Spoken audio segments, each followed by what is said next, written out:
सिमर और हैंसन की यह किताब बहुत कमाल की है। यह बताती है कि हम जो भी करते हैं अक्सर दिखावे के लिए करते हैं, शो ऑफ के लिए। हम ऐसे फैसले लेते हैं, ऐसे डिसीजंस लेते हैं जिससे हम दुनिया की नज़रों में अच्छे दिखें, भले ही वो फैसला, वो डिसीजन हमारे लिए असल में सही हो या न हो। यह किताब आपके देखने का नज़रिया पूरी तरह बदल देगी। यह आपके दिमाग के उन राजों को, उन सीक्रेट्स को खोलेगी जिन्हें आपका दिमाग खुद आपसे छुपाता है। एलिफेंट इन द रूम यानी कमरे का हाथी, इसका मतलब है कि कोई ऐसी बड़ी बात या समस्या जिसे सब जानते हैं लेकिन कोई उस पर बात नहीं करना चाहता। एलिफेंट इन द ब्रेन यानी दिमाग का हाथी, यानी हमारे दिमाग का वो सच जिसे हम खुद भी मानना नहीं चाहते। रॉबिन नाम के एक आदमी ने इस हाथी को पहली बार पहचाना। उन्होंने देखा कि लोग जरूरत से ज्यादा दवाइयां खाते हैं, यहां तक कि मुफ्त इलाज मिलने पर भी लोग हेल्दी नहीं होते। लोग डॉक्टर के पास सिर्फ ठीक होने के लिए नहीं जाते। असल में डॉक्टर के पास जाना एक रिचुअल की तरह है, एक रस्म की तरह। जैसे माँ बच्चे की चोट पर किस करती है, उस किस से चोट ठीक नहीं होती लेकिन बच्चे को सुकून मिलता है कि माँ साथ है। माँ भी यह दिखाना चाहती है कि वो बच्चे का ख्याल रखती है। अमीर देशों में इलाज भी ऐसा ही है। यह बस परवाह करने का दिखावा है, कॉन्स्पिकुअस केयरिंग। हम अपनों को यह दिखाना चाहते हैं कि हम उनकी कितनी फिक्र करते हैं, इसलिए हम महंगे इलाज पर पैसा खर्च करते हैं। केविन ने इस हाथी को ऑफिस में देखा। ऑफिस में लोग सिर्फ काम नहीं करते, वे बंदरों की तरह अपने ग्रुप में अपनी जगह, अपना स्टेटस बनाने की कोशिश करते हैं, लेकिन हम इसे बिजनेस की बातें कहकर छुपाते हैं। कोई कर्मचारी अपने साथी की शिकायत सीधे नहीं करता। वह कहता है कि साथी को काम की समझ नहीं है। असल में वह अपनी इज्जत, अपना स्टेटस बचा रहा होता है। हम इंसान एक सोशल एनिमल हैं, एक सामाजिक जानवर हैं। हम हमेशा दूसरों से आगे निकलना चाहते हैं, लेकिन हमारा दिमाग इस सच को, इस ट्रुथ को हमसे छुपाता है। हम खुद को यकीन दिलाते हैं कि हम बहुत अच्छा काम कर रहे हैं, बहुत नेक, बहुत गुड काम। यह किताब बताएगी कि हम झूठ क्यों बोलते हैं, हम अपने दोस्तों, दुश्मनों और खुद से भी सच क्यों छुपाते हैं। यह हमारे दिमाग के असली मकसद, हिडन मोटिव्स को समझने का एक नया तरीका है। कार्ल पॉपर ने कहा कि हम सब सोशल क्रीचर्स हैं, सामाजिक प्राणी। इमर्सन ने कहा कि इंसान अकेले में सच्चा होता है, दूसरा व्यक्ति आते ही वो दिखावा, वो हिपोक्रेसी शुरू कर देता है। इस किताब की मेन बातें क्या है, कोर आइडिया। हम इंसान छुपा हुआ मकसद रखते हैं। हमारा दिमाग बनाया ही ऐसे गया है। दिमाग अपने फायदे के लिए काम करता है, पर वह दूसरों के सामने स्वार्थी यानी सेल्फिश नहीं दिखना चाहता। इसीलिए वह हमसे भी सच छुपाता है। गंदे इरादों को छुपाना इससे आसान हो जाता है। खुद को धोखा देना एक चाल है। हम बुरा बनकर भी अच्छा दिखना चाहते हैं। बहुत कम लोग इस धोखेबाजी को मानते हैं। जब तक हम बचेंगे, सच नहीं जान पाएंगे। हमें हाथी का सामना करना होगा, तभी हम असली बात समझ पाएंगे। हाथी क्या है? ये एलिफेंट, यह हमारे दिमाग का सेल्फिशनेस है, स्वार्थ है। पर यह सिर्फ स्वार्थ नहीं है, इसमें इज्जत यानी स्टेटस और ताकत यानी पावर भी है। हम आगे बढ़ने के लिए झूठ बोलते हैं। हम अपने असली मकसद को छुपाते हैं। लोग इसे अनदेखा करना पसंद करते हैं। इंसान का बिहेवियर वैसा नहीं जैसा दिखता है। पुराने जमाने के लोग भी यह जानते थे। अच्छे कामों में भी छुपा हुआ लालच होता है। दिमाग दूसरों को धोखा देने के लिए बना है, पर इसके लिए वह पहले खुद को धोखा देता है। लोग महंगी चीजें जरूरत के लिए नहीं खरीदते। वे अपनी अमीरी, अपना वेल्थ का टशन दिखाना चाहते हैं। स्कूल, हॉस्पिटल और मंदिर के भी एजेंडास हैं। हमारी हंसी और आंखों के इशारे यानी बॉडी लैंग्वेज बहुत कुछ कहते हैं। हमारा दिमाग इन्हें चलाता है, हम नहीं। दिमाग बहुत चालाक है। वह हमें अच्छी कहानियां सुनाकर गंदे इरादे छुपाता है। इंसान बंदरों का ही बदला हुआ रूप है। बंदर भी ताकत और टशन के लिए लड़ते हैं।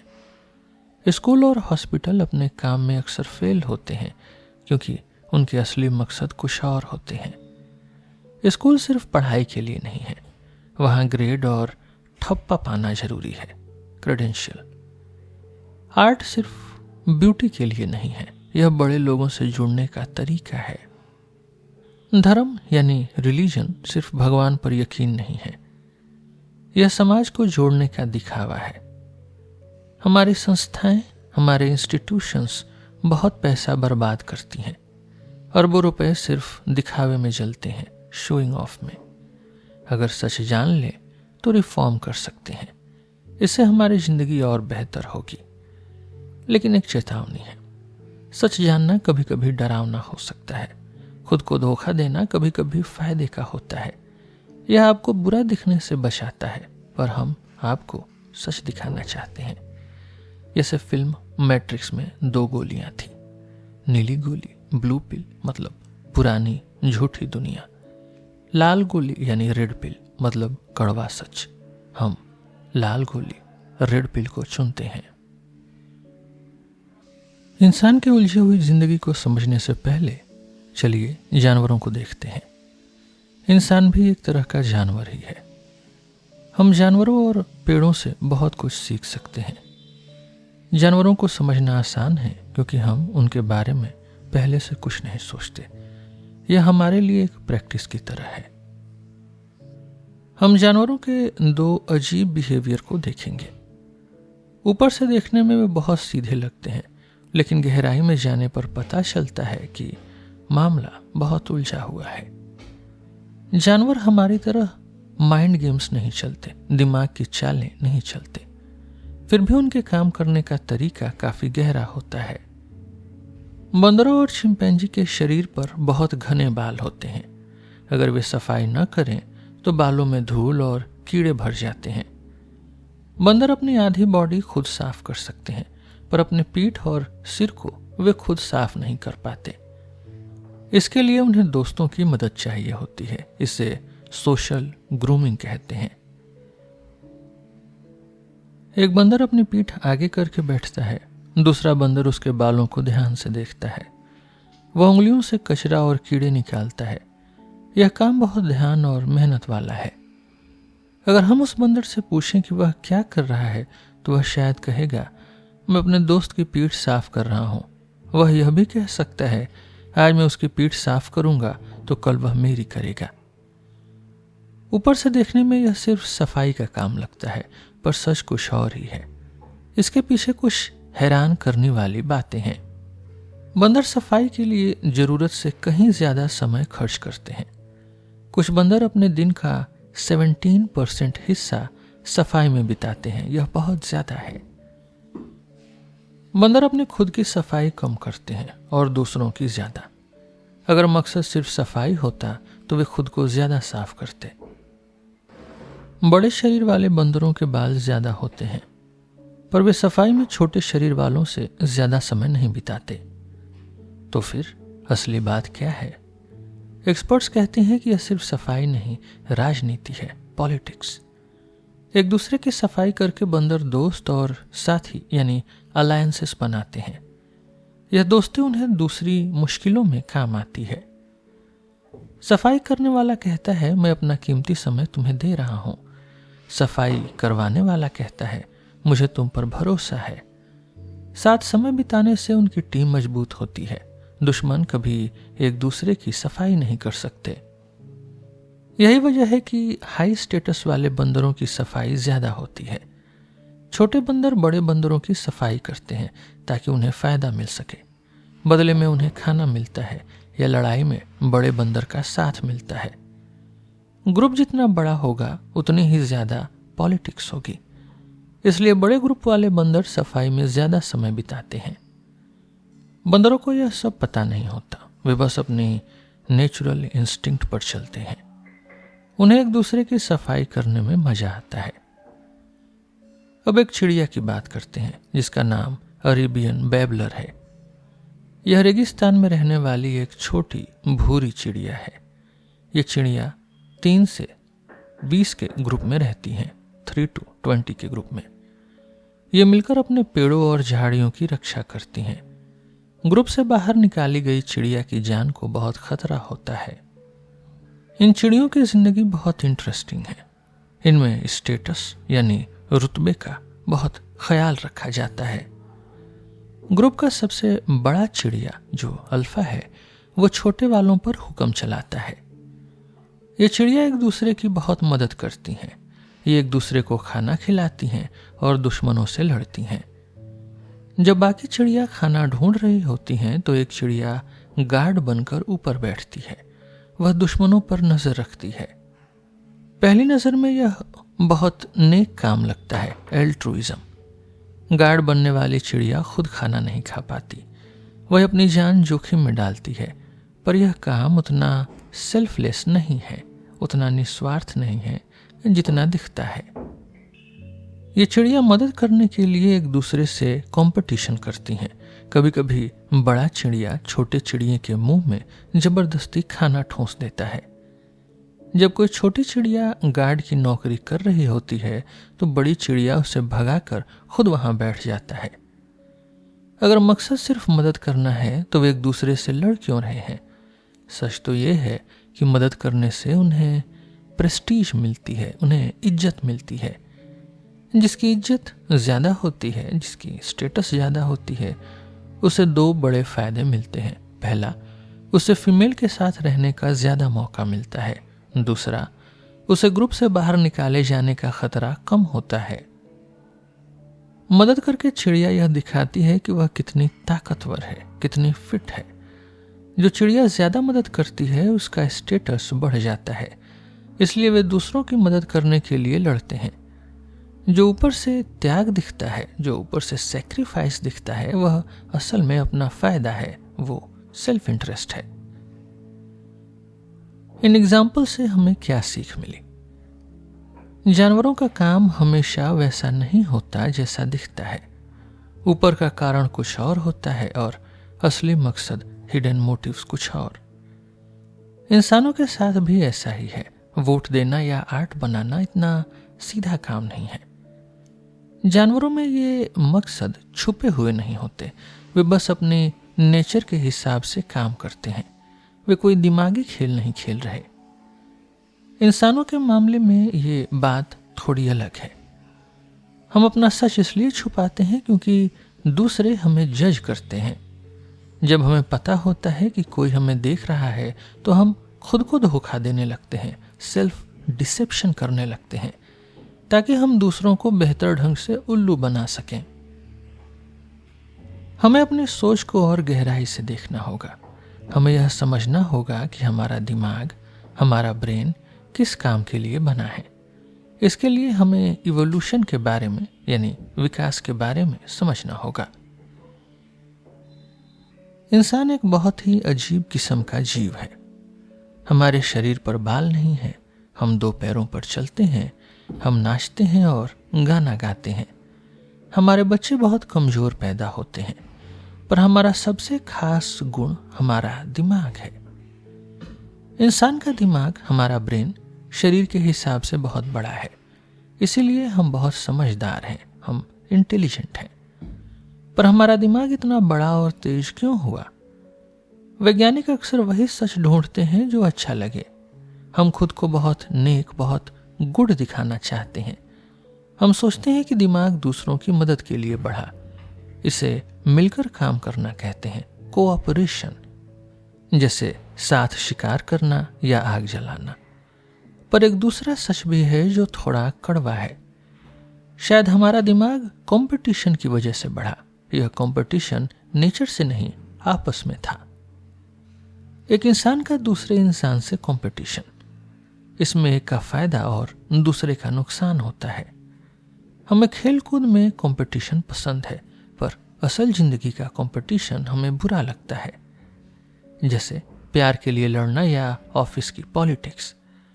हम इन बातों को छुपाना चाहते हैं, पर सच समझने के लिए इन्हें देखना जरूरी है। कैलिफोर्निया में दुनिया के सबसे ऊंचे पेड़ मिलते हैं। इन्हें रेडवुड कहते हैं। ये पेड़ 380 फुट तक ऊंचे हो सकते हैं। इतना ऊंचा बढ़ने में बहुत ताकत लगती है। ये पेड़ इतने ऊंचे क्यों होते हैं? सिर्फ सनलाइट पाने के लिए, सिर्फ सूरज की रोशनी पाने के लिए। जंगल में बहुत भीड़ होती है, नीचे रहने वालों को रोशनी नहीं मिलती, इसलिए ये पेड़ एक दूसरे से मुकाबला करते हैं। अगर वे ऊंचे नहीं बढ़ेंगे तो मर जाएंगे। इंसान का दिमाग भी उस पेड़ जैसा है। हमारा मुकाबला दूसरी स्पीसीज, दूसरी प्रजातियों से नहीं था। हमारा असली मुकाबला, हमारा असली कंपटीशन खुद इंसानों से था। इसे सोशल ब्रेन हाइपोथेसिस कहते हैं, दिमाग की रेस। हम चालाकी और पॉलिटिक्स के लिए समझदार बने। इंसान पुराने समय में छोटे ग्रुप में रहता था। वहां उसे खाना, प्यार और इज्जत चाहिए थी। ये चीजें पाने के लिए दिमाग लड़ाना पड़ता था। दूसरों से बेहतर दिखने की यह रेस आज भी जारी है। चलिए इस मुकाबले के 3 मेन खेलों को समझते हैं। नेचर में सबसे जरूरी काम बच्चे पैदा करना है। प्यार के बाजार में बहुत कंपटीशन है। हर कोई सबसे अच्छा पार्टनर चाहता है, इसलिए हम खुद का एडवर्टीजमेंट करते हैं।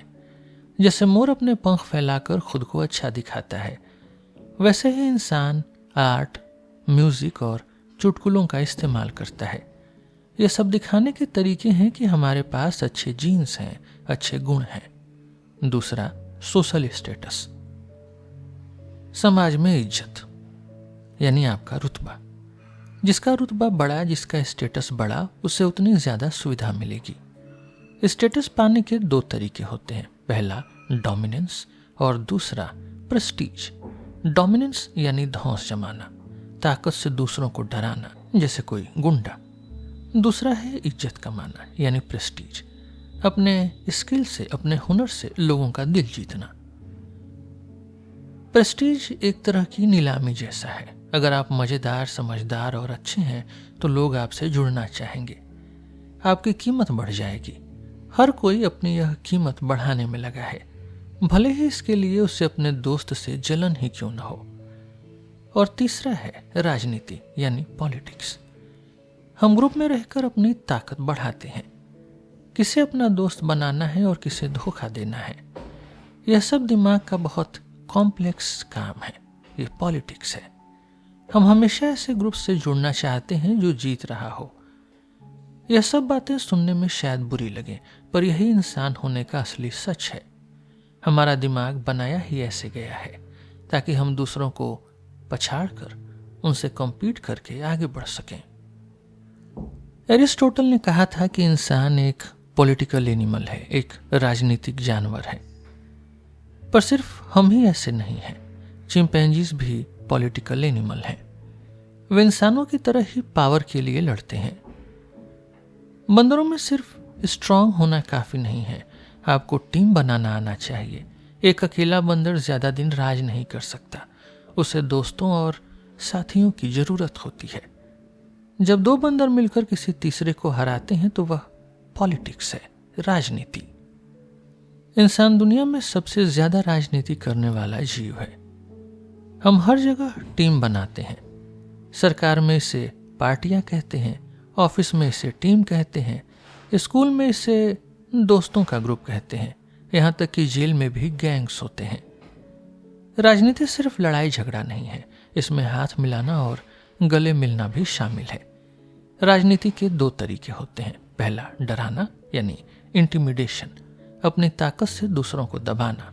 दूसरा है दिल जीतना, यानी चार्म, अच्छा व्यवहार और हुनर से लोगों को अपना बनाना। इज्जत पाने के लिए लोग अच्छे कपड़े पहनते हैं, वे गाना गाते हैं या शायरी सुनाते हैं, वे दूसरों को खुश करके अपना साथी बनाते हैं।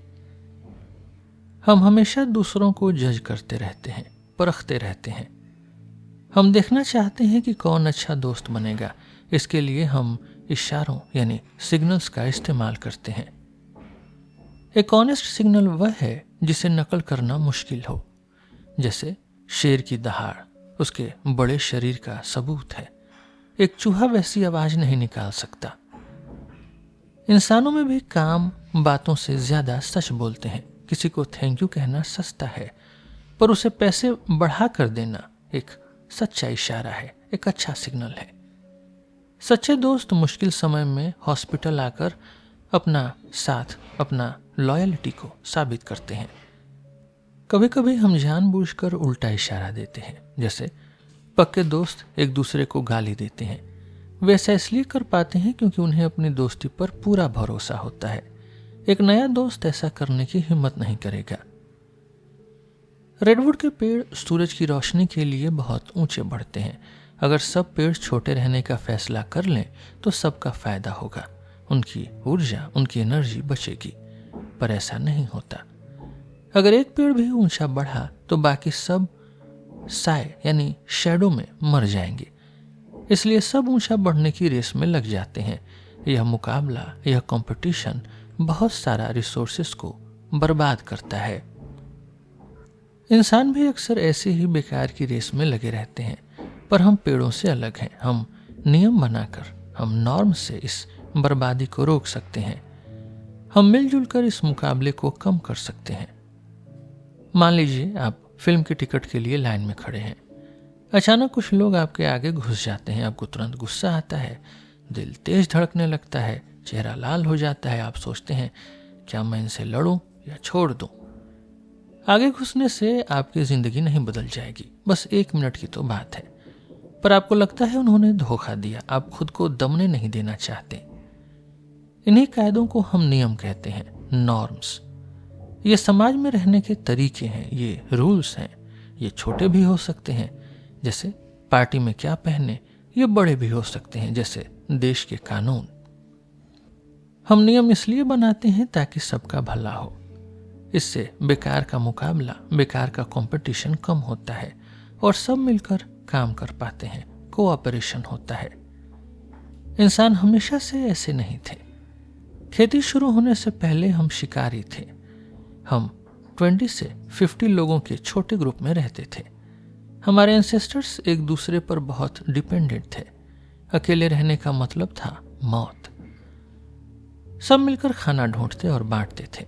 बीमार होने पर एक दूसरे का ख्याल रखते थे। उस समय कोई राजा या बड़ा बॉस नहीं था। सब बराबर थे। उनकी सबसे बड़ी खूबी यही थी कि सबको बराबर मानना, ये इगैलिटेरियनिज्म। अगर कोई खुद को बड़ा समझता या धौंस जमाता, बुली करता, तो बाकी सब उसे टोकते थे। वे टशन दिखाने वालों पर पैनी नजर रखते थे। इंसानों ने ही सबसे पहले नियम बनाए। इसका सबसे बड़ा कारण था हथियार यानी वेपन्स। हथियारों ने खेल पूरी तरह बदल दिया।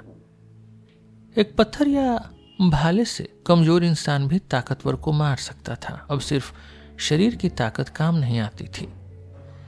दूर से हमला करने वाले हथियारों से 5 से 6 लोग मिलकर एक बड़े गुंडे को आसानी से रोक सकते थे। जब से इंसानों ने हथियार चलाना सीखा, ताकत से ज्यादा राजनीति जरूरी हो गई। अब अकेला शेर नहीं, बल्कि अच्छी टीम जीतने लगी। नियम तभी काम करते हैं जब सबको सजा का डर हो। अगर कोई नियम तोड़ता है तो पूरा ग्रुप मिलकर उसे रोकता है। यह इंसानों की असली ताकत है। हम नियम पालन करने के लिए 2 और तरीके अपनाते हैं, गॉसिप यानी गपशप और इज्जत यानी रेपुटेशन। गॉसिप यानी गपशप, इसको अक्सर बुरा कहा जाता है, पर यह समाज के लिए बहुत जरूरी है। पीठ पीछे बात करना एक हथियार है। यह बड़े गुंडों को काबू में रखती है। मान लीजिए ऑफिस में कोई बहुत बदतमीज है। कोई अकेला उससे लड़ना नहीं चाहता, क्योंकि लड़ने में खुद का नुकसान है। तब लोग आपस में गॉसिप करते हैं। वे सब मिलकर उस बदतमीज को बाहर निकालते हैं। गॉसिप से इंसान की रेपुटेशन घटती है। रेपुटेशन जाने का डर सबको सुधार देता है। जब सीधी सजा देना मुश्किल हो, तब रेपुटेशन, तब इज्जत काम आती है। गलत काम करने वाले को रोकना मुश्किल है। रोकने वाले को खुद खतरा होता है तो लोग एक और नियम लगाते हैं, एक मेटा नॉर्म। जो बुराई को न रोके उसे भी सजा दो। इसे नियम का नियम कहते हैं। इससे लोग डर के मारे भी नियम बचाते हैं। समाज में अच्छे नागरिक ऐसे ही बनते हैं। अपनी तारीफ करना लोगों को खटकता है, पर खुद को दिखाना भी बहुत जरूरी है। अगर आप अपना हुनर नहीं दिखाएंगे, अपनी स्किल, तो कोई आपको अपना दोस्त क्यों बनाएगा। हमें अच्छे साथी और स्टेटस चाहिए, इसलिए हम चोरी छुपे अपना शो ऑफ करते हैं, दिखावा करते हैं। हम चाहते हैं लोग हमारी इज्जत करें, पर हम घमंडी नहीं दिखना चाहते। बड़े लोगों से जुड़ना सबको पसंद है, इससे समाज में स्टेटस बढ़ती है, पर चमचागिरी करना बहुत बुरा माना जाता है। हम चाहते हैं लोग हमें खुद पसंद करें। पैसे या लालच देकर इज्जत पाना गलत है, पर फिर भी लोग चुपके से यह करते हैं। वे बड़े लोगों का साथ पाने के लिए तड़पते हैं। हम अपने सेल्फिश इरादे, अपने स्वार्थी इरादे छुपाते हैं। हम हमेशा खुद को नेक, खुद को प्रो सोशल दिखाते हैं। अगर कोई पूछे आप डॉक्टर क्यों बनना चाहते हैं, आप कहेंगे बीमारों की सेवा के लिए, उनकी सर्विस के लिए। आप कभी नहीं कहेंगे कि मजेदार नौकरी और पैसे के लिए। हम हमेशा अपने साफ इरादे ही बताते हैं, नेक वाले। नियमों ने समाज में लड़ाई तो कम की, पर हमारा दिमाग, हमारा ब्रेन और चालाक हो गया। अब हम नियम तोड़ते हैं पर किसी को पता नहीं चलता। यही चोरी का, चीटिंग का असली खेल है। सब चोरी करते हैं, इसे मानना ही सही है। हम बड़े नियम मानते हैं, जैसे चोरी या मर्डर नहीं करना, पर छोटे नियम हम तोड़ देते हैं, जैसे ऑफिस का सामान घर लाना या झूठ बोलना। चोरी करने से काम आसान होता है। तैराक यानी स्विमर्स अक्सर पूल में पेशाब करते हैं, क्योंकि बाहर जाने में आलस आता है। हमारे पूर्वज भी चोर थे, चीटर्स थे। हमारा दिमाग चोरों को पकड़ने में माहिर है, पर दिमाग चोरी छुपाने में भी माहिर है। हम तब डरते हैं जब कोई देख ले। तेज रोशनी में हम कम चोरी करते हैं। शर्म का डर हमें रोकता है। अगर हम पकड़े गए तो स्टेटस जाएगी। एक राजा नंगा घूम रहा था। ठगों ने कहा कपड़े जादुई हैं, सिर्फ होशियार लोगों को ही दिखेंगे। सबने कहा वाह क्या कपड़े हैं। राजा और प्रजा डर गए थे। सबको पता था राजा नंगा है, पर कोई बोल नहीं रहा था। सबको डर था कि दूसरे बेवकूफ समझेंगे। इसे कॉमन नॉलेज कहते हैं, यानी जो सबको पता है, और सबको पता है कि सबको पता है। सड़क पर शराब पीना मना है, पर लोग बोतल कागज में लपेटते हैं। पुलिस को पता है अंदर क्या है, पर वे कुछ नहीं कहते, क्योंकि यह बात खुली नहीं है, कॉमन नहीं है। कागज का थैला पुलिस को बहाना देता है। वे कह सकते हैं हमें नहीं दिखा। चोरी के लिए बहाना जरूरी है, प्रीटेक्स्ट जरूरी है। राजा हेनरी को अपनी पत्नी छोड़नी थी। उसने बहाना बनाया कि शादी गलत थी। बहाना झूठा था, पर काम कर गया। होटल कहते हैं कि पानी बचाइए, असल में वे अपने पैसे बचाते हैं, पर सीधा बोलेंगे तो बुरा लगेगा, इसलिए वे बहाना ढूंढते हैं। हम बॉडी लैंग्वेज में बात करते हैं। आंख मारना एक इशारा है, इसका मतलब सिर्फ दोस्त समझते हैं। यह बात ऑन रिकॉर्ड नहीं आती। हम हुकिंग अप जैसे शब्द चुनते हैं, ताकि सेटिंग जैसे, ताकि बड़े लोग बात न समझें। यह सब चोरी करने के तरीके हैं। हम सच छुपाकर अपना काम निकालते हैं। नियमों के बीच ग्रे एरियाज होती हैं, कुछ धुंधली जगहें।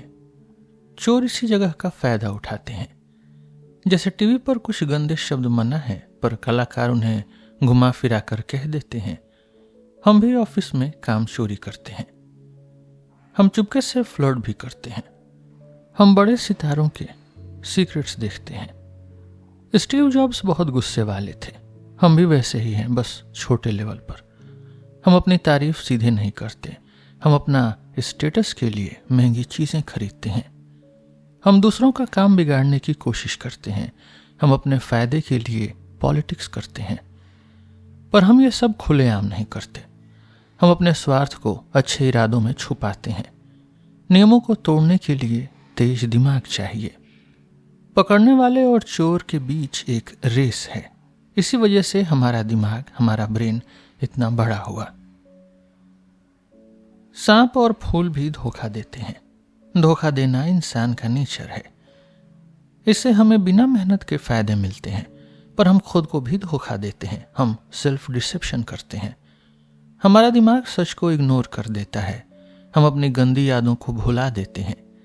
बीमार लोग अपनी रिपोर्ट को अच्छा याद रखते हैं।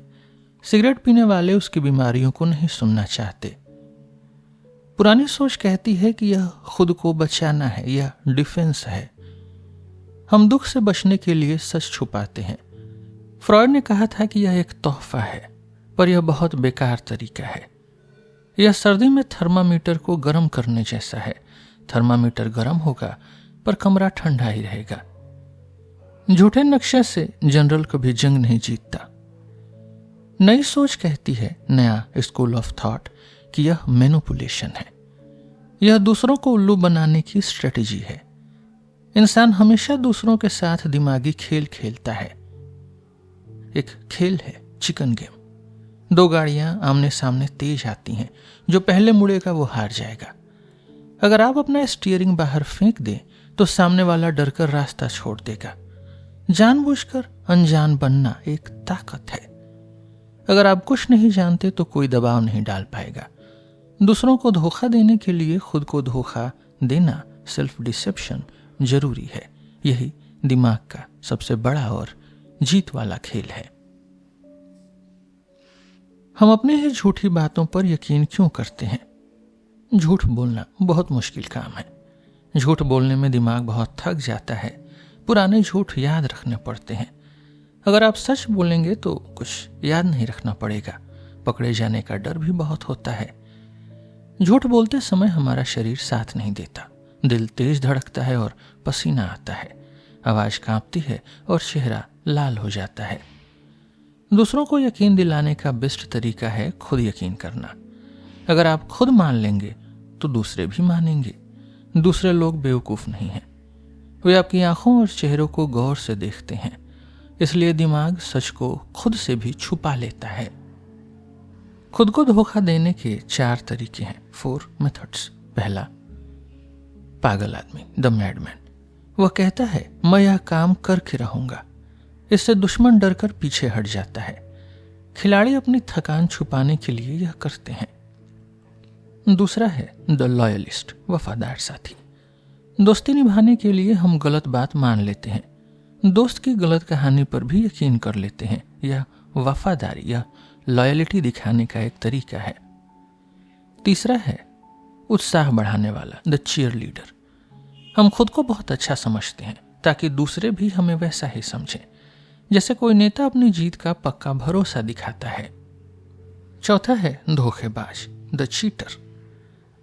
हम अपने असली इरादों को, अपने असली मोटिव्स को खुद से छुपाते हैं ताकि पकड़े जाने पर मासूम दिख सकें, इनोसेंट। हमारा दिमाग कोई एक अकेला इंसान नहीं है। दिमाग बहुत सारे हिस्सों की टीम है। इसे दिमाग की कमेटी कह सकते हैं। एक हिस्सा सच जानता है तो दूसरा हिस्सा झूठ। इसीलिए हम खुद से झूठ बोल पाते हैं। जैसे मरने से सबको डर लगता है, चाहे हम स्वर्ग पर कितना भी यकीन करें। दिमाग का पुराना हिस्सा असली सच जानता है। हम एक साथ ज्ञानी और अज्ञानी बन सकते हैं। दिमाग का एक बड़ा खेल है जिसे सेल्फ डिस्क्रेशन या खुद को छुपाना कहते हैं। यह हम दूसरों को उल्लू बनाने के लिए करते हैं। हम बुरी बातों पर कम ध्यान देते हैं। इससे हमारा स्टेटस, हमारी इज्जत बची रहती है। दिमाग को एक टीम की तरह देखिए। इसमें बहुत सारे छोटे हिस्से आपस में बात करते हैं। दिमाग के ये हिस्से आपस में सच छुपाते हैं। अगर हमें किसी पर भारी पड़ना है तो दिमाग का एक हिस्सा इस राज को छुपा लेता है। हमें पता भी नहीं चलता कि हम स्टेटस दिखा रहे हैं, पर दिमाग अपना काम चुपके से कर देता है। दिमाग अपने मैं को, अपने ईगो को बचा कर रखता है। वह नहीं चाहता कि गंदी बातें बाहर निकलें। हम बुरी बातों को दिल के कोने में दबा देते हैं। हम अच्छी बातों पर ज्यादा ध्यान देते हैं। जब आप कोई अच्छा काम करते हैं तो दिमाग बहुत खुशी महसूस कराता है। वह कहता है यह बात सबको बताओ। पर जब आप कोई गलती करते हैं तो दिमाग को बहुत शर्म आती है। वह कहता है इसे छुपा लो, यहां मत देखो। हमारा दिमाग सोशल गेम्स यानी सामाजिक खेल जीतने के लिए बना है। सबसे ज्यादा हम अपने असली इरादों को, अपने असली मोटिव्स को छुपाते हैं ताकि दूसरे हमें पकड़ न सकें। जेपी मॉर्गन का कहना था कि इंसान के पास हर काम के दो कारण होते हैं, एक अच्छा कारण और एक असली कारण। डेविड ह्यूम ने कहा कि दिमाग की सोच यानी रीजंस पैशंस की गुलाम है, दिमाग की सोच भावनाओं की गुलाम है। हम अपने क्यों को लेकर हमेशा अंधे रहते हैं। हम खुद नहीं जानते कि हम कोई काम क्यों कर रहे हैं, पर हम दूसरों के सामने जानने का दिखावा करते हैं, शो ऑफ करते हैं। मुझे कोक पीनी थी। 1960 में एक बहुत बड़ा एक्सपेरिमेंट हुआ। इसमें ऐसे मरीज थे जिनका दिमाग बीच से कटा था। दिमाग के दो हिस्से, दो हेमिस्फीयर्स आपस में बात नहीं कर सकते थे। वैज्ञानिकों ने दिमाग के एक हिस्से को कुछ काम दिया, फिर दूसरे हिस्से से पूछा तुमने ऐसा क्यों किया। मरीज की दाईं आंख ने बर्फ देखी, बाईं आंख ने मुर्गी देखी। मरीज ने बर्फ हटाने वाला फावड़ा चुना, पर जब पूछा गया क्यों चुना तो दिमाग ने तुरंत एक बहाना बना दिया। उसने कहा मुर्गी का घर साफ करना है। दिमाग को असली सच पता नहीं था, पर उसने नकली कारण, काउंटरफीट रीजन दे दिया।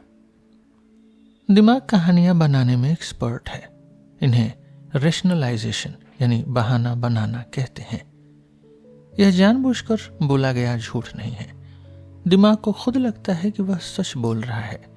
असली इरादा, असली मोटिव वह है जो काम कराता है। रीजन वह कहानी है जो हम बताते हैं। कुछ मरीजों का हाथ काम नहीं करता, पैरालाइज्ड थे, पर वे इससे मानने से इनकार कर देते हैं। वे कहते हैं अभी हाथ हिलाने का मन नहीं है। वे खुद को भी धोखा देते हैं, सेल्फ डिसेप्शन।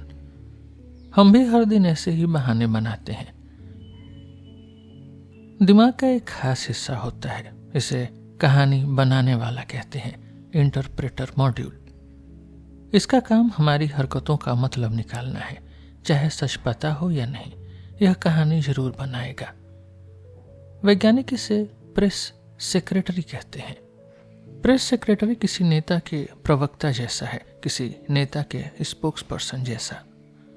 स्पोक्स पर्सन खुद कोई बड़े फैसले नहीं लेता, वह बस सरकार के कामों को सही साबित करता है। भले ही सरकार की नीति कितनी ही बुरी हो, वह कभी नहीं कहेगा कि मुझसे गलती हो गई। हमारा दिमाग भी बिल्कुल ऐसा ही काम करता है। दिमाग फैसले पहले लेता है, बहाने बाद में बनाता है। प्रेस सेक्रेटरी गंदे सीक्रेट्स छुपाने में माहिर होते हैं। उन्हें असली सच पता ही नहीं होता, ताकि वह दूसरों के सामने झूठ न बोल सके। इसे जानबूझकर अनजान बनना कहते हैं, स्ट्रेटेजिक इग्नोरेंस। हम खुद को दिमाग का मालिक समझते हैं, पर असल में हम सिर्फ एक स्पोक्स पर्सन हैं। हम फैसले नहीं लेते, बस उनका बचाव करते हैं।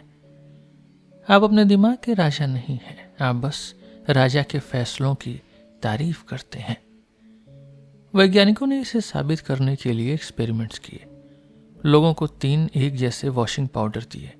सबका पाउडर एक था, बस डब्बे अलग थे।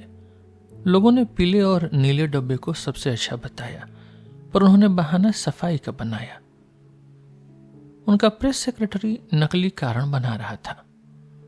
एक और एक्सपेरिमेंट में फोटो बदल दी गई।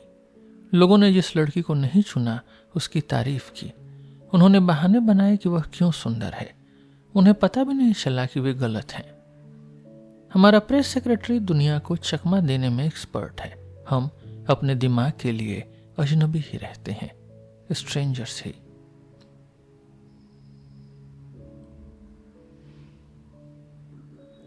वैज्ञानिकों ने लैब में दिमाग की चोरी पकड़ ली। अब हमें इसे असली लाइफ में देखना है। लेंडन नाम के एक 3 साल के बच्चे को देखिए। रात के 8 बज गए हैं और उसे सोना है। उसकी मम्मी पूछती हैं क्या तुम्हें टॉयलेट जाना है।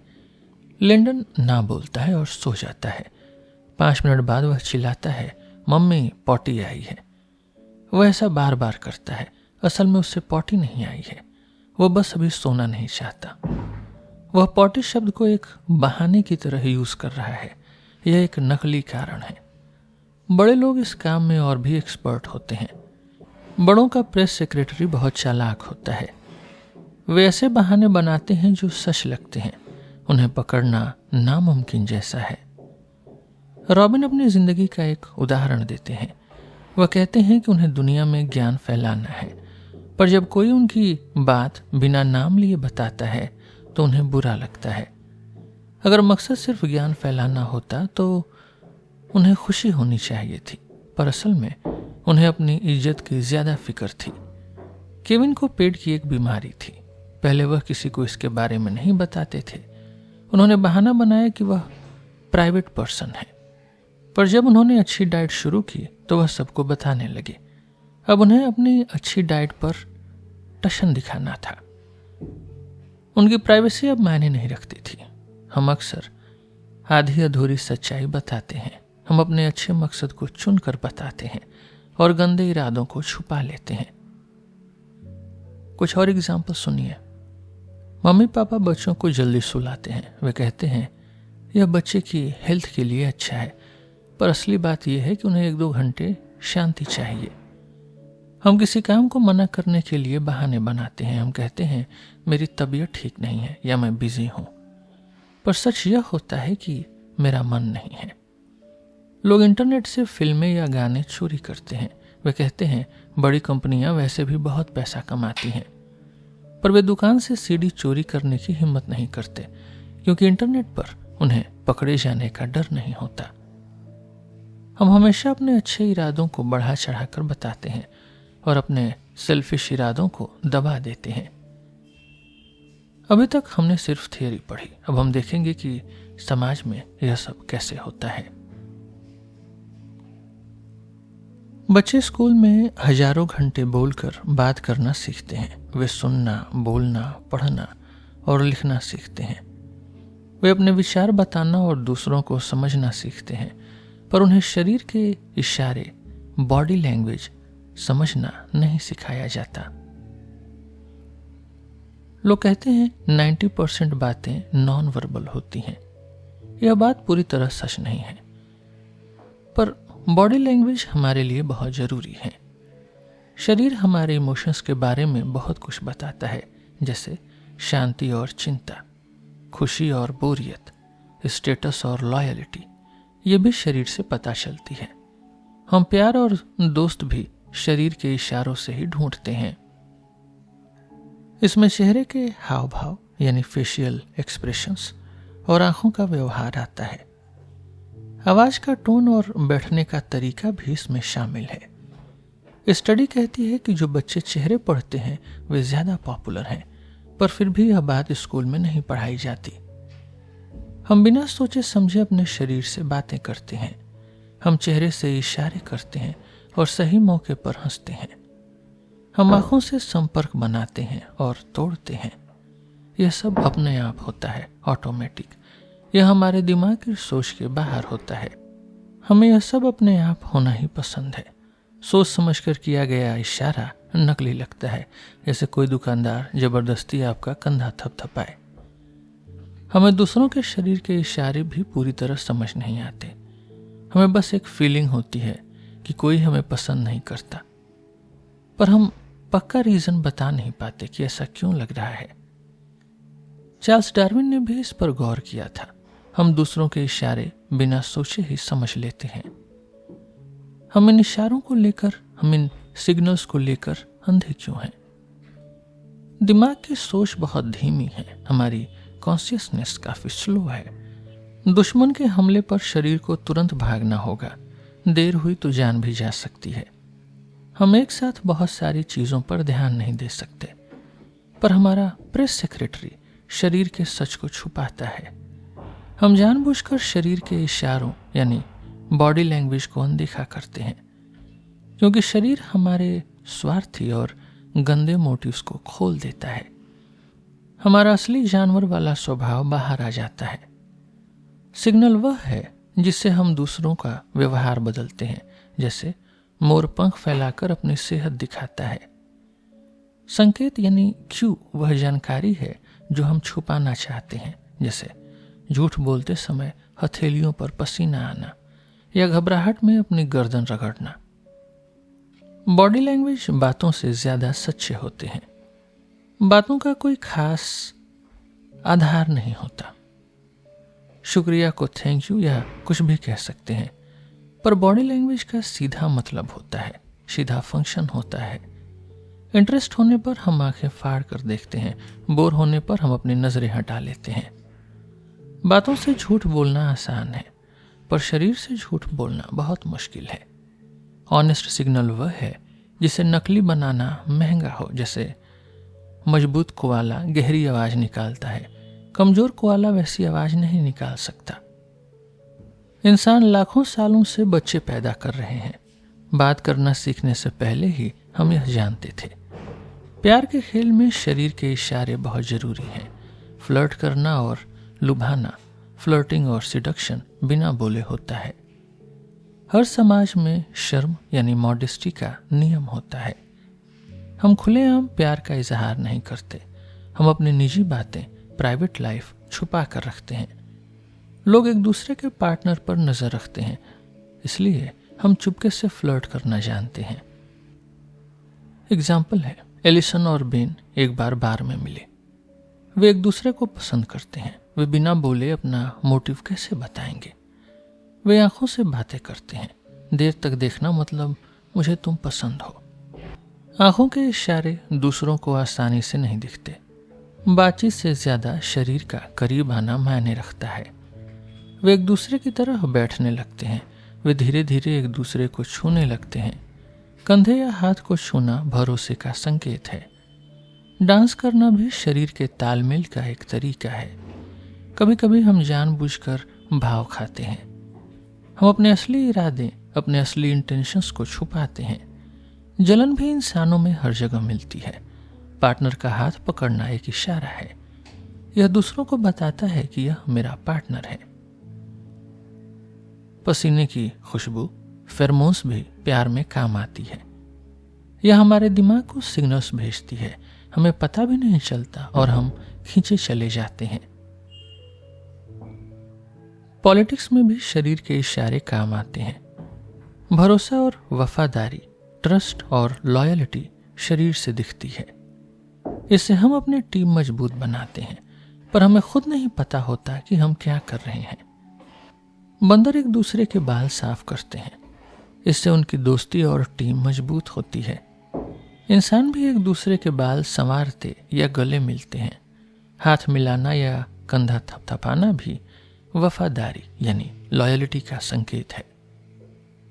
जब हम डरे होते हैं तो हाथ जोड़कर बैठते हैं। हम खुद को बचाने की कोशिश करते हैं।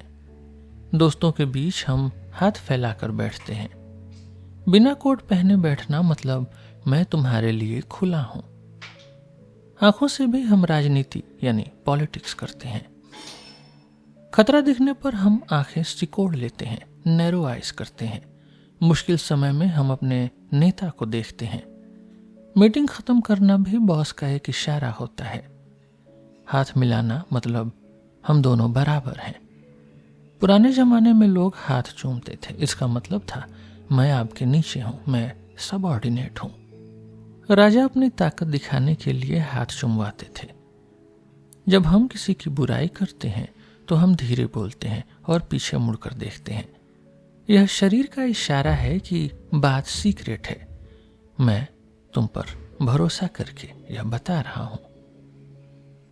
इंसान की हर हरकत स्टेटस की ओर इशारा करती है। कोई भी काम बिना किसी मोटिव के नहीं होता। जब यह बात समझ आती है तो हंसी भी आती है, पर साथ ही डर भी लगता है। हमारे सारे छुपे हुए खेल खुल जाते हैं। हम सब अपने स्टेटस को लेकर पागल रहते हैं। हम इसे पाने और दिखाने के लिए मेहनत करते हैं। शरीर के इशारों यानी सिग्नल्स में भी यही इज्जत दिखती है, पर हम खुद इन इशारों को नहीं समझते। हाई स्टेटस वाले लोग कम घबराते हैं। उन्हें पता है कि कोई उन पर हमला नहीं करेगा, इसलिए उनका शरीर बहुत रिलैक्स्ड रहता है। वे साफ बोलते हैं और आराम से चलते हैं। वे खुलकर बैठते हैं। लो स्टेटस वाले लोग हमेशा डरे रहते हैं। वे खतरे को भांपने के लिए इधर उधर देखते हैं। वे रुक रुक कर बोलते हैं और संभल कर चलते हैं। उनका शरीर खुद को बचाने जैसा रहता है, डिफेंसिव पोस्चर में। बड़े स्टेटस वाले लोग चाहते हैं कि सब उन्हें देखें। जब आप ताकतवर होते हैं तो आप छुपना नहीं चाहते। इसे मुझे देखो, लुक एट मी वाली चाल कहते हैं। यह एक ऑनेस्ट सिग्नल है। जहरीले मेंढक भी चमकते रंगों से खुद को दिखाते हैं। वे डरावने नहीं दिखते, पर वे बहुत खतरनाक होते हैं। इंसान भी चमकते कपड़े और महंगे गहने पहनते हैं। महंगे जूते पहनकर जोर से चलना भी एक इशारा है। इसका मतलब है मुझे दिखने में डर नहीं लगता क्योंकि मैं बहुत पावरफुल हूं। स्टेटस का खेल मिलजुल कर तय होता है, कोऑर्डिनेशन से। बड़े स्टेटस वाला इंसान ज्यादा जगह घेरता है। वह बातचीत में अपनी बात मनवाता है। कम स्टेटस वाला इंसान उसे जगह देता है। वह बड़े इंसान की चाल से अपनी चाल मिलाता है। जब दो लोगों के बीच स्टेटस साफ नहीं होती तब कोऑर्डिनेशन बिगड़ जाता है। वहां अजीब सी घबराहट होने लगती है, ऑकवर्डनेस, जैसे ऑफिस के किसी दुश्मन के सामने बैठना। आपको समझ नहीं आता कि कैसे बैठें या कब बोलें। हम दूसरों की स्टेटस देखकर अपनी आवाज भी बदल देते हैं। एक स्टडी में लैरी किंग के इंटरव्यू देखे गए। वह बड़े मेहमानों के सामने अपनी आवाज बदल देते थे। छोटे मेहमान लैरी किंग की आवाज से तालमेल बैठाते थे। चुनाव में भी वही जीतता है जिसकी आवाज ज्यादा असरदार होती है। इंसानों में स्टेटस दो तरह की होती है। पहला डोमिनेंस और दूसरा प्रेस्टीज, धौंस और हुनर। डोमिनेंस यह ताकत और डर से आती है, जैसे कोई बड़ा गुंडा, इसके सामने लोग डर के मारे झुकते हैं। दूसरा है प्रेस्टीज यानी हुनर। यह अच्छे काम और इज्जत से मिलती है, जैसे कोई महान वैज्ञानिक या कलाकार, लोग इनके करीब जाना चाहते हैं। इन दोनों में आंख मिलाने का तरीका अलग है। डोमिनेंस में आंख मिलाना एक चैलेंज है। बड़ा आदमी किसी को भी घूर सकता है, पर छोटे आदमी को अपनी आंखें झुकानी पड़ती हैं। वह चोरी छुपे ही बड़े आदमी को देखता है। हुनर यानी प्रेस्टीज में आंख मिलाना एक तोहफा है। यहाँ बड़े आदमी को सब ध्यान से देखते हैं। वह सबकी नजरों का केंद्र होता है। एक बड़ा बॉस धौंस और हुनर दोनों दिखा सकता है। जब वह बोलता है या बोलती है तो सब उसे गौर से देखते हैं। जब वह चुप होती है तो सब डर से आंखें चुराते हैं। वैज्ञानिकों ने आंख मिलाने का एक रेशियो निकाला है। इसे देखने वाला हिसाब कहते हैं, विजुअल डोमिनेंस रेशियो। अगर आप बात करते और सुनते वक्त बराबर आंख मिलाते हैं तो आपका हिसाब 1 होगा। यह बड़े डोमिनेंस की निशानी है। अगर आप बात करते वक्त कम आंखें मिलाते हैं तो आपका हिसाब कम होगा, 0.6। यह छोटे स्टेटस की निशानी है। बड़े अफसर बात करते वक्त ज्यादा आंखें मिलाते हैं। छोटे कर्मचारी बात करते वक्त आंखें चुराते हैं। हमारा दिमाग यह सब अपने आप नेचुरली कर लेता है। हम इन इशारों को क्यों नहीं समझते? प्यार, पॉलिटिक्स और स्टेटस में बहुत से नियम होते हैं। हमारे सेल्फिश मोटिव्स, हमारे स्वार्थी इरादे दूसरों के लिए बुरे हो सकते हैं, इसलिए हम चुपके से अपना काम निकालते हैं।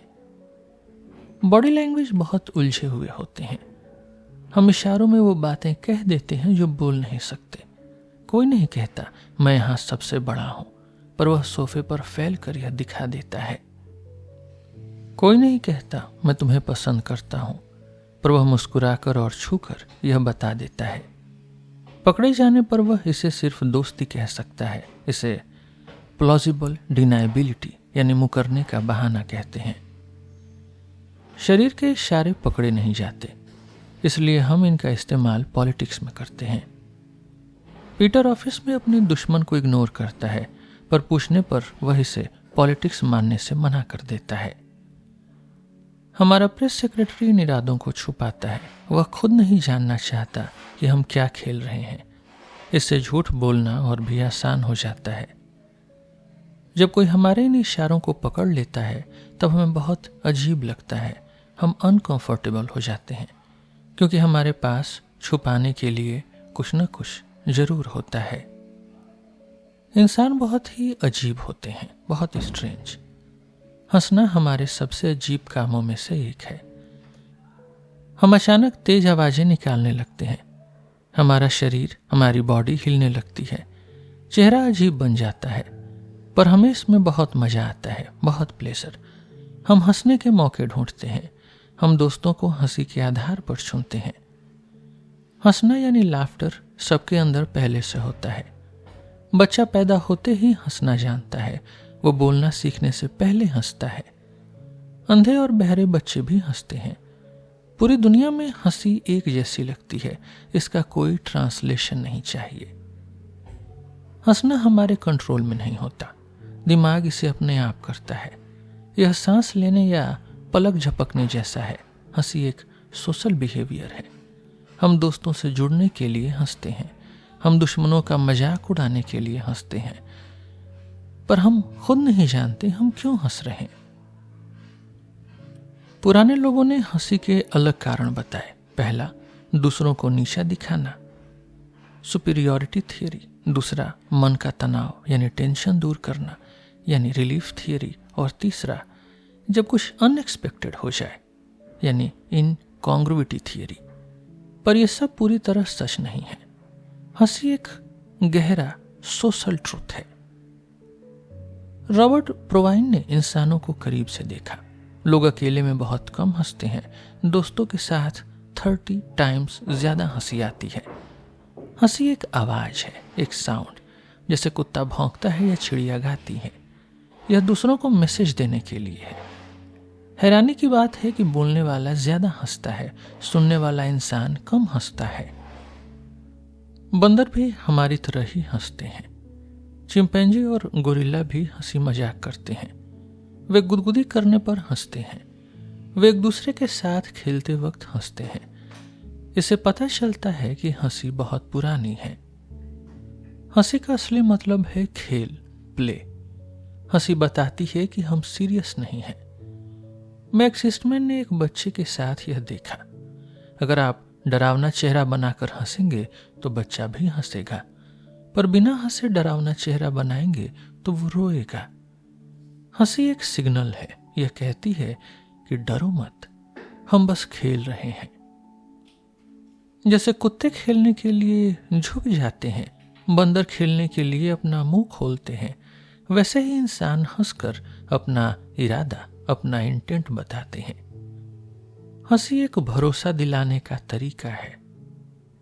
जब कुछ डरावना लगे पर वह सच न हो, तब हमें हंसी आती है। जैसे कोई जोकर सीढ़ियों से गिर जाए, हमें पता है उसे चोट नहीं लगी, पर अगर आपकी दादी गिर जाए तो हंसी नहीं आएगी। वहां सच में खतरा होता है। हंसी का मतलब है कि सब ठीक है। इसीलिए हम गंदे विषयों पर, टबू टॉपिक्स पर मजाक करते हैं।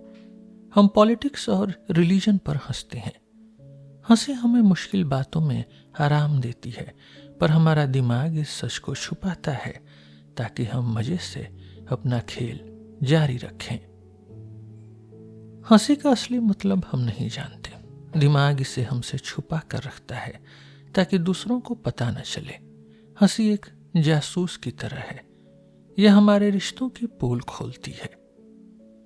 छोटे बच्चे गंदी बातों पर हंसते हैं। वे देखना चाहते हैं कि नियम क्या है।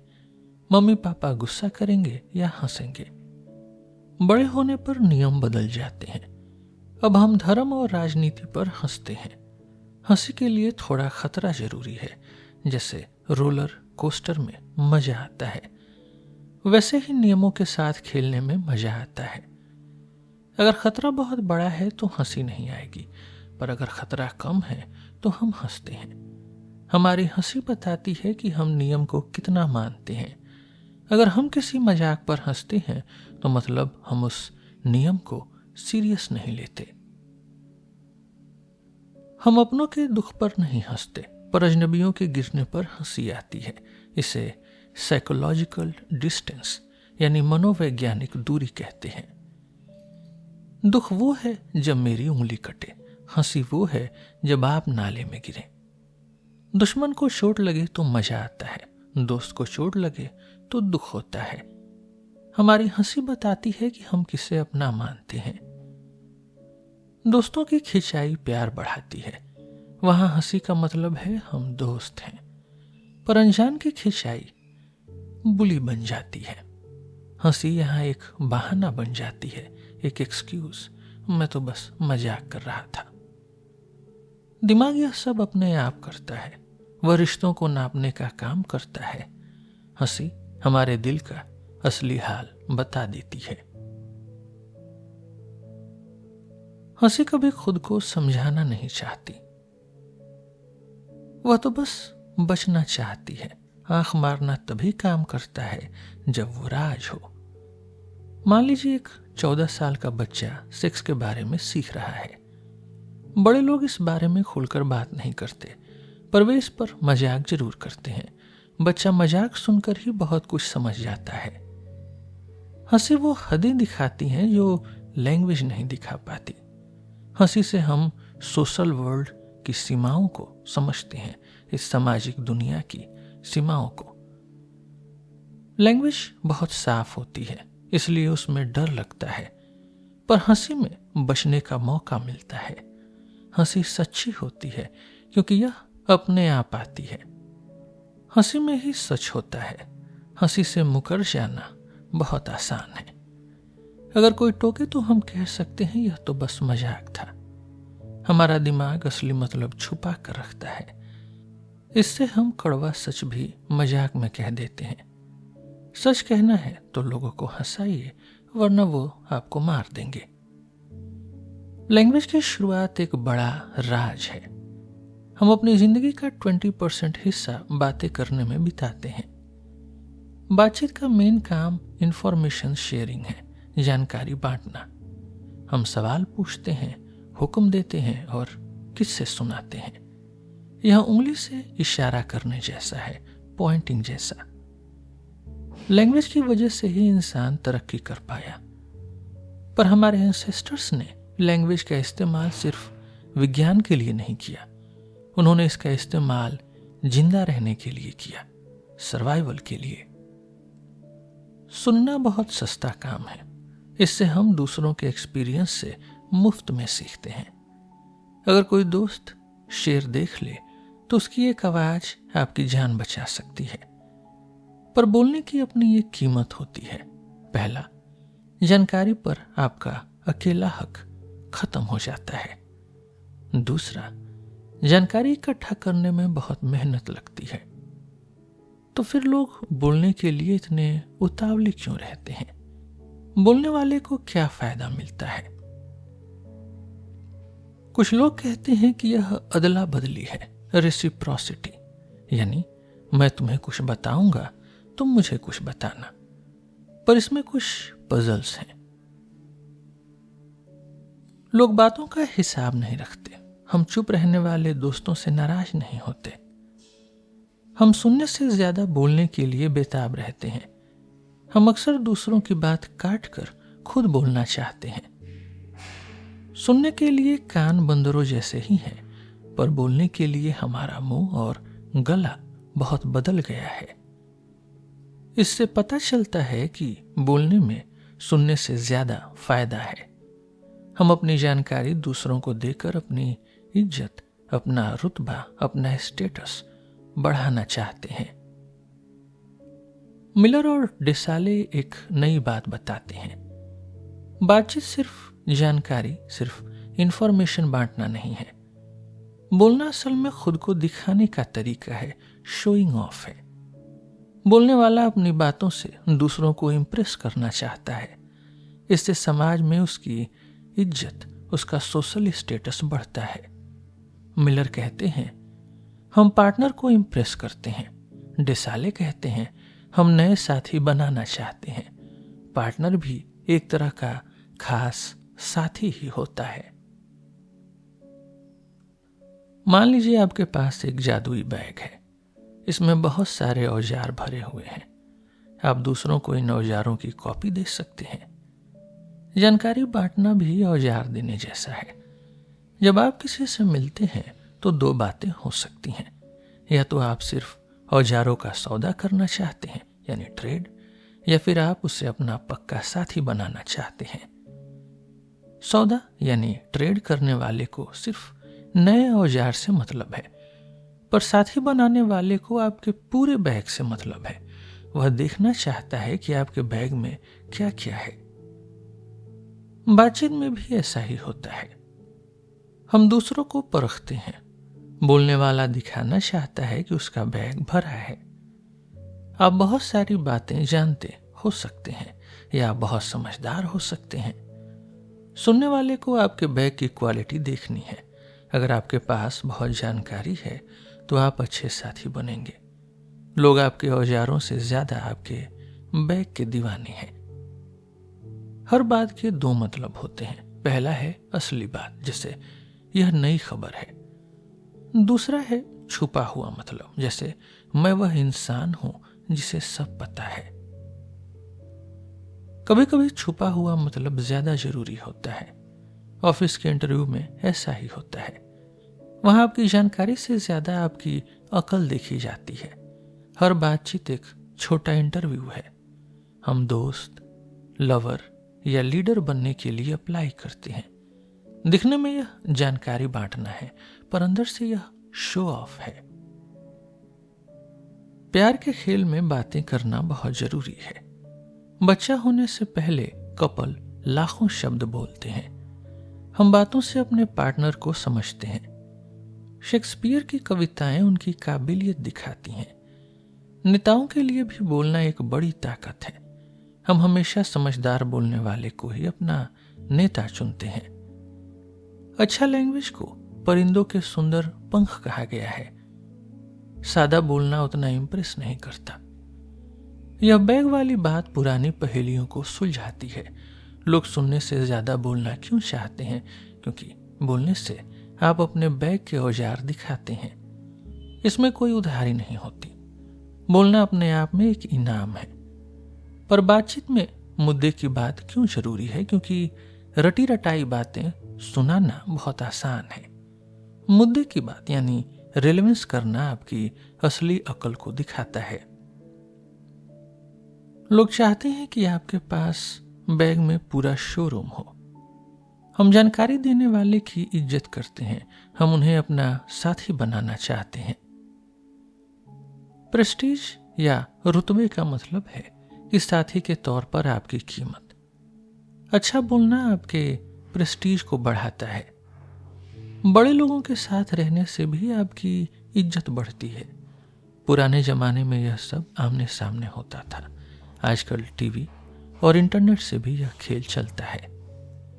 खबरें और पढ़ाई, न्यूज और रिसर्च में भी यही मोटिव, यही मकसद छुपे हैं। हम मोबाइल पर दिन भर खबरें देखते हैं। हम कहते हैं यह समाज के लिए जरूरी है, पर सच ये है कि हम स्मार्ट दिखना चाहते हैं। खबरें पढ़कर हम दोस्तों पर स्टेटस जमाते हैं। हमें फर्क नहीं पड़ता खबर कितनी सच्ची है। हमें बस चर्चा में बने रहना है। हम उन बातों को पहले जानना चाहते हैं ताकि कन्वर्सेशन में, बातचीत में हम पीछे न रहें। हम चाहते हैं कि लोग हमें ज्ञानी समझें। कॉलेज के लोग भी अपना नाम चाहते हैं, अपना प्रेस्टीज। वे कहते हैं हम दुनिया बदल रहे हैं, पर वे भी स्टेटस के पीछे भागते हैं। वे बड़े कॉलेज में काम करना चाहते हैं। वे चाहते हैं कि उनका नाम बड़े जनरल में छपे। पैसे देने वाले भी नामी लोगों को चुनते हैं। स्टूडेंट्स भी नामी प्रोफेसर को पसंद करते हैं, चाहे वे उनकी रिसर्च कभी न पढ़ें। असली बात से ज्यादा नाम जरूरी है। सब बड़े लोगों के साथ जुड़ना चाहते हैं। रिसर्च को चेक करने वाले भी भेदभाव करते हैं। वे नामी लोगों के काम को जल्दी मान लेते हैं, नए लोगों के काम पर ज्यादा सवाल उठाते हैं। वे देखते हैं कि लेखक कितना काबिल लगता है। समाज के फायदे पर कोई बात नहीं करता। 1930 में एक बड़े आदमी ने एक बात कही। उनका नाम जॉन मेनार्ड कीन्स था। उन्होंने कहा कि फ्यूचर में काम कम होगा, लोग हफ्ते में सिर्फ 15 घंटे काम करेंगे, बाकी समय वे मौज मस्ती और परिवार को देंगे। पर आज हम पहले से ज्यादा काम कर रहे हैं। हम सब एक रैट रेस में फंसे हैं, एक चूहे की दौड़ में। हम पैसे सिर्फ जरूरतों के लिए खर्च नहीं करते, हम दूसरों को अपनी ताकत, अपना स्टेटस दिखाने के लिए खर्च करते हैं। इसे दिखावे वाला खर्चा कहते हैं। हम हमेशा दूसरों से आगे निकलना चाहते हैं। आपके लिए महंगा खाना खाना नॉर्मल हो सकता है, पर एक गरीब के लिए यह बहुत बड़ी रकम है।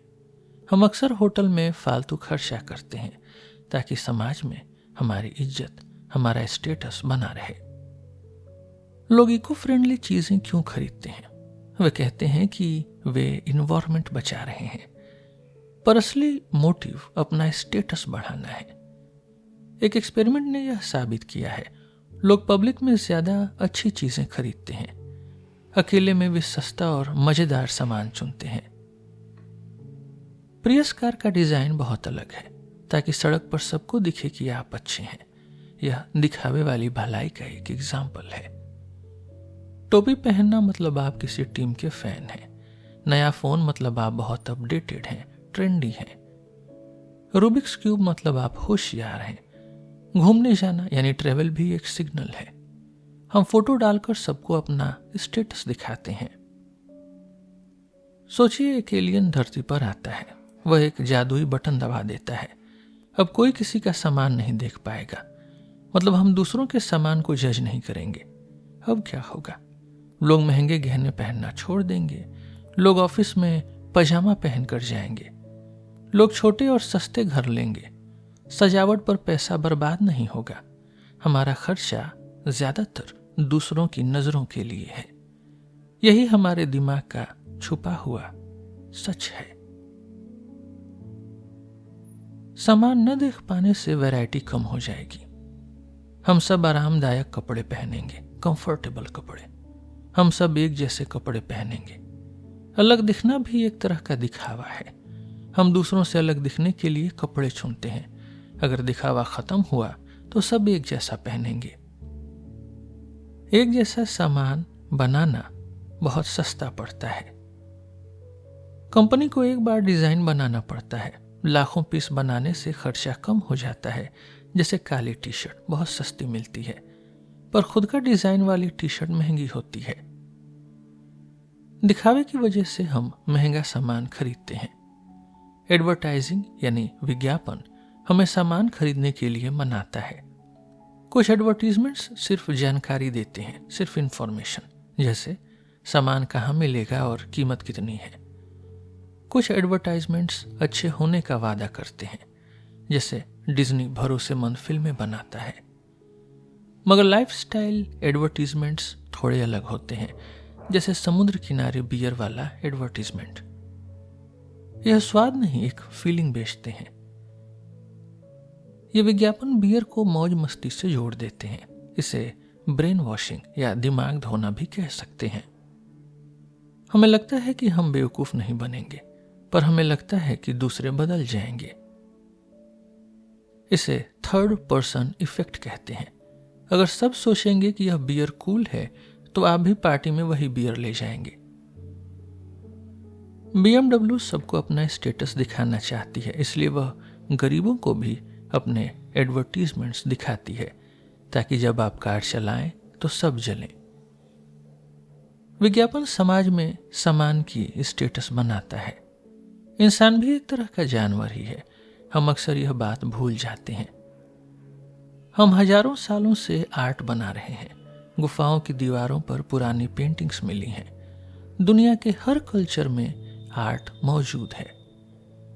आर्ट के साथ एक बड़ी पहेली है। इसमें बहुत समय और एनर्जी लगती है, पर आर्ट से पेट नहीं भरता। यह हमें सर्दी से भी नहीं बचाता। फिर भी नेचर ने हमें यह हुनर दिया। आखिर क्यों? इसका जवाब है दिखावा, यानी शोइंग ऑफ।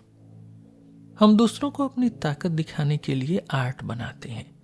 इससे पता चलता है कि हमारे पास फालतू समय है, हमारे पास बहुत एनर्जी और स्किल है। ऑस्ट्रेलिया में एक बहुत अनोखी चिड़िया होती है। मेल चिड़िया लकड़ियों से एक शानदार महल बनाती है। वह इस महल को बहुत ध्यान से सजाती है। वह नीले पत्थर, शंख और फूल इकट्ठा करते हैं। वह यह सब फीमेल को अट्रैक्ट करने के लिए करता है। फीमेल बर्ड बच्चों को अकेले ही पालती है। वह मेल बर्ड में सिर्फ उसके अच्छे जीन्स देखती है। जंगल में नीली चीजें मिलना बहुत मुश्किल है। जो मेल चिड़िया नीली चीजें ढूंढ लेती है वह ताकतवर है। फीमेल चिड़िया सबसे शानदार महल वाले को चुनती है। महल जितना सुंदर, मेल चिड़िया उतनी ही ताकतवर यानी फिट मानी जाती है। इंसानों में औरत और मर्द दोनों कलाकार होते हैं, दोनों आर्टिस्ट। हम अपनी कला से दोस्तों और साथियों को इम्प्रेस करते हैं। हम दिखाना चाहते हैं कि हमारा दिमाग कितना तेज है। इस कला के भी, इस आर्ट के भी दो हिस्से होते हैं। पहला, इंट्रिंसिक प्रॉपर्टीज, अंदर की खूबी, जैसे पेंटिंग कैसी दिखती है और रंग कैसे हैं। दूसरा है बाहर की खूबी, एक्सट्रिंसिक प्रॉपर्टीज, कि पेंटिंग किसने बनाई और कितनी मेहनत लगी। हमें आर्ट में बाहर की खूबी ज्यादा पसंद आती है। हम कलाकार की मेहनत और स्किल को देखते हैं। अगर कोई फोटो से नकल करे तो हमें मजा नहीं आता, हमें ओरिजिनल चीज ही देखनी होती है। मान लीजिए अगर मोनालिसा की पेंटिंग जल जाए तो लोग उसकी राख देखना पसंद करेंगे, पर वे वैसे ही दिखने वाली नकली पेंटिंग नहीं देखेंगे, क्योंकि असली पेंटिंग कलाकार के स्किल का सच्चा सबूत है। मान लीजिए आपकी एक सहेली आपको एक मूर्ति दिखाती है। वह दिखने में बहुत सुंदर है, लेकिन आपको पता चलता है कि वह पत्थर नहीं है, वह बस एक असली शंख है जो उसे समुद्र किनारे पड़ा मिला था। अब क्या आपको वह मूर्ति उतनी ही पसंद आएगी? शायद नहीं। पेंटिंग या मूर्ति का सुंदर होना ही काफी नहीं है। हमें यह देखना है कि उसे बनाने में कितनी मेहनत लगी। अगर वह शंख है तो वह बस ठीक है। अगर उसे मशीन से बनाया है तो बढ़िया है, लेकिन अगर उसे पत्थर से तराश कर बनाया है तो वाह। कला यानी आर्ट का असली मतलब कलाकार का स्किल देखना है। हम उसे ही कीमती मानते हैं जिसे बनाना मुश्किल हो।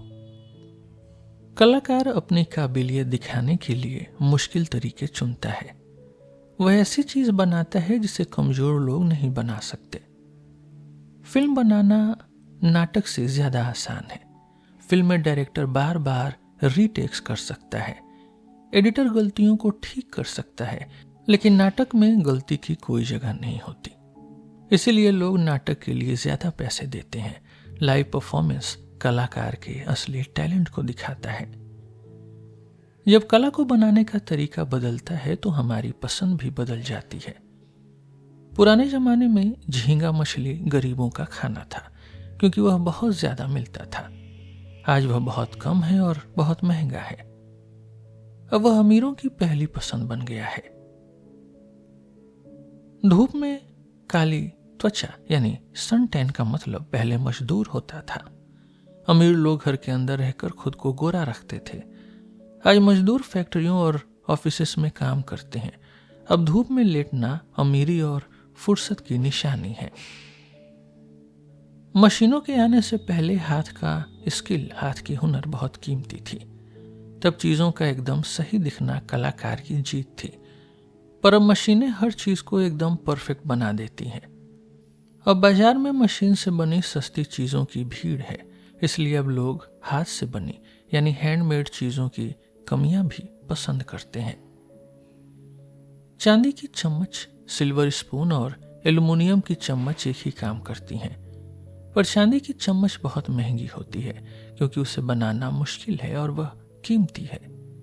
एल्युमिनियम की चम्मच फैक्ट्री में करोड़ों की तादाद में बनती है। अमीर लोग हाथ की मेहनत को ज्यादा स्टेटस देते हैं। कैमरा आने के बाद पेंटिंग का अंदाज बदल गया। अब पेंटर को फोटो जैसी फोटो बनाने की जरूरत नहीं थी, इसलिए उन्होंने नए और अजीब स्टाइल, अब्स्ट्रैक्ट आर्ट शुरू किए। अब ब्रश चलाने का तरीका ही अपने आप में कला बन गया। कला का फालतू होना ही उसकी सबसे बड़ी खूबी है, आर्ट का इम्प्रैक्टिकल होना। एक मजबूत किचन का चाकू कला नहीं है, क्योंकि उसका काम खाना काटना है, पर एक बहुत सुंदर केक कला है। उस पर की गई सजावट खाने के काम नहीं आती, वह बस यह दिखाती है कि आपके पास पैसा और समय है। फैशन भी ज्यादातर पहनने में मुश्किल होता है। ऊंची एड़ी के जूते पहनने से पैरों में दर्द होता है, पर वे यह दिखाते हैं कि आप स्टाइल की फिक्र करते हैं। सिल्क नाजुक होते हैं और उन्हें धोना मुश्किल है, इसलिए वे महंगे और स्टेटस सिंबल वाले होते हैं। पीटर सिंगर ने एक बहुत पुरानी बात कही, अगर कोई बच्चा पानी में डूब रहा हो तो आप उसे बचाने जरूर जाएंगे, भले ही आपके कपड़े खराब हो जाएं। पर दूर देश में भूखे बच्चे भी वैसे ही हैं। हम उन्हें बचाने के लिए पैसे नहीं देते, हम उन पैसों से छुट्टी मनाने जाते हैं या फिर एक महंगी गाड़ी खरीदते हैं। यह हम इंसानों का दिखावा है, हम नेक बनने का सिर्फ नाटक करते हैं। बच्चे स्कूल क्यों जाते हैं? सब कहते हैं कि सीखने के लिए, पर क्या यह पूरा सच है? स्कूल का असली मकसद, असली मोटिव कुछ और है। स्टैनफोर्ड में आप फ्री में पढ़ सकते हैं, बस क्लास में जाकर चुपचाप बैठना होगा, पर वहां कोई नहीं जाता क्योंकि डिग्री नहीं मिलती। सबको डिग्री चाहिए, ज्ञान यानी नॉलेज नहीं। जब टीचर क्लास कैंसिल करता है तो बच्चे दुखी होने के बजाय नाचते हैं। अगर वे सीखने चाहते तो उन्हें गुस्सा आता। वे आसान सब्जेक्ट्स चुनते हैं ताकि बिना मेहनत के डिग्री मिल जाए। एम्प्लॉयर को आपके नॉलेज से ज्यादा डिग्री की परवाह है। डिग्री साल भर की मेहनत का ठप्पा है, स्टैंप है। इसे स्पिस्किन इफेक्ट कहते हैं। सिर्फ आखिरी साल की पढ़ाई से सैलरी 30% बढ़ती है, भले ही आपने उस साल कुछ नया न सीखा हो। स्कूल में हम वो पढ़ते हैं जो काम नहीं आता, जैसे हिस्ट्री या कैलकुलस। नौकरी में इनमें से कुछ भी इस्तेमाल नहीं होता, फिर भी हम सालों साल इसे पढ़ते हैं। स्कूल का असली काम सिग्नलिंग देना है। आप एम्प्लॉयर को अपना पोटेंशियल दिखा रहे हैं।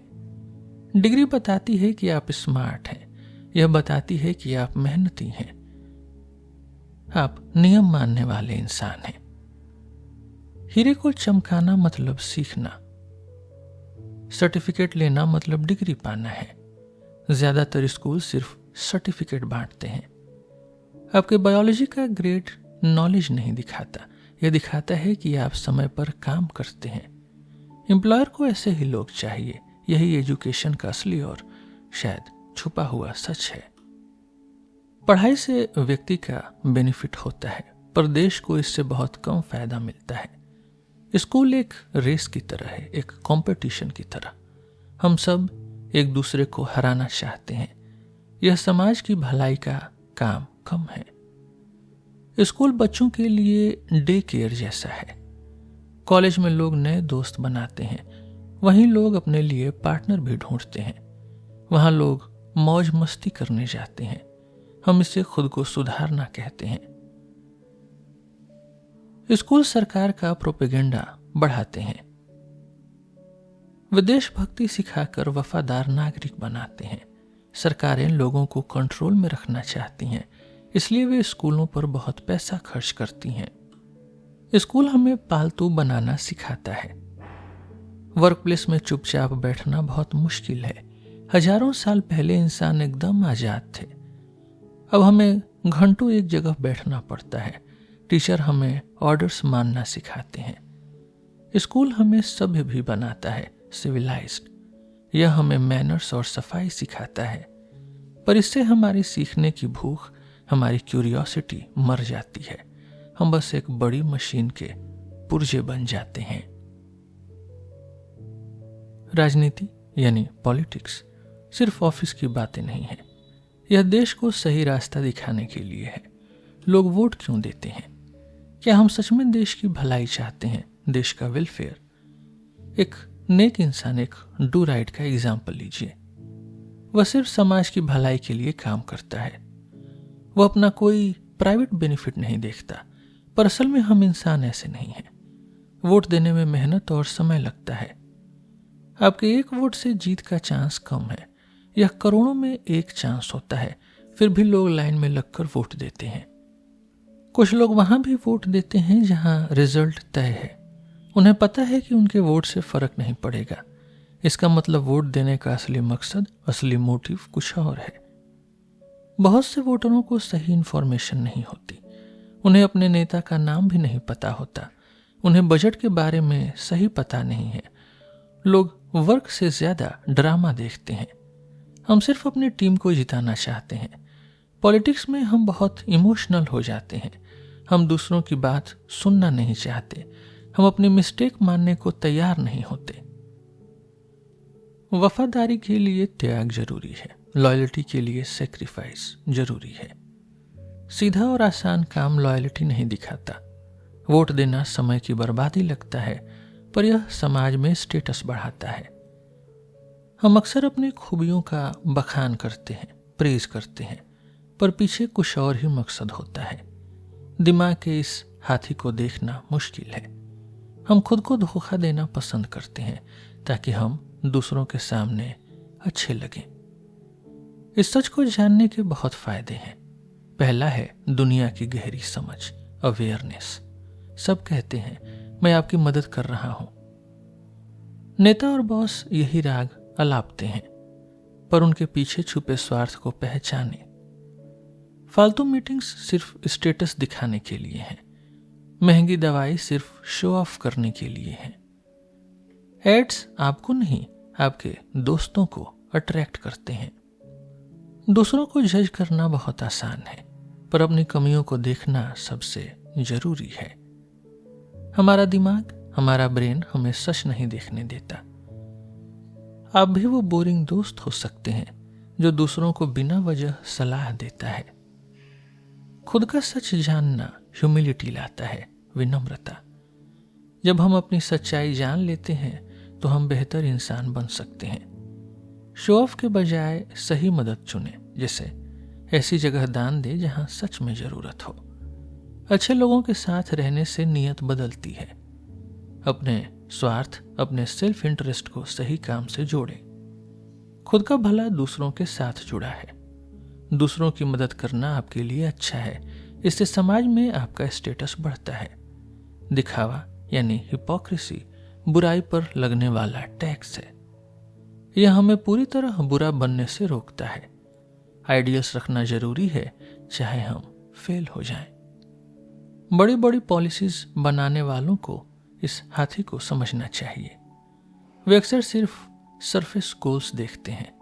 लोग असल में क्या चाहते हैं यह हिडन रहता है। इसलिए नए तरीके अक्सर फेल हो जाते हैं। इंस्टीट्यूशंस को सुधारने के लिए सच जानना होगा। स्कूल में सिर्फ पढ़ाई नहीं, टेस्टिंग भी जरूरी है। एम्प्लॉयर जानना चाहता है कि कौन मेहनती है। दवाई पर जरूरत से ज्यादा खर्च करना शो ऑफ है। इससे सिर्फ समाज में स्टेटस दिखाने की होड़ लगती है। यह पैसा कहीं और काम आ सकता है, पर कोई नेता इसे कम नहीं करना चाहता। शो ऑफ की वजह से ही इंस्टीट्यूशंस चलती हैं। हम इंसान थोड़े अजीब, इंटरेस्टिंग और थोड़े स्वार्थी हैं। खुद को धोखा देना हमें इंसान बनाता है।